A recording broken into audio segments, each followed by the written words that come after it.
Sling jembatan gantung penghubung antara Kampung Alukujurun, Kecamatan Tanah Luas dan Kampung Tring Pantang, Kecamatan Lok Sukun, Aceh Utara putus, mengakibatkan sejumlah mobil tersangkut. Satu di antaranya terjun ke pinggir sungai pada Senin 9 Oktober 2023 sore.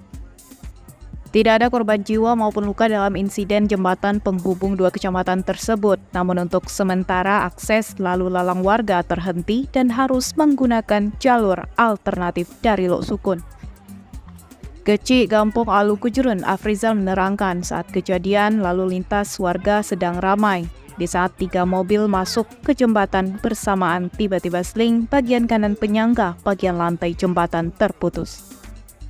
Akibatnya sebuah kijang pickup bermuatan barang mainan anak-anak terjun ke pinggir sungai, sementara sebuah mobil Honda Mobilio terperangkap karena tersangkut. Dan sebuah mobil lainnya masih bisa dievakuasi keluar dari jembatan karena saat kejadian baru masuk.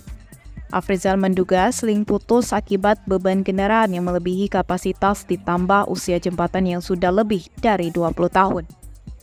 Ia berharap pemerintah segera memperbaiki jembatan yang telah rusak tersebut karena selama ini ramai digunakan untuk mengakses masyarakat di beberapa kecamatan, yaitu Lok Sukun, Tanah Luas, Paktia Barat hingga ke Senedun.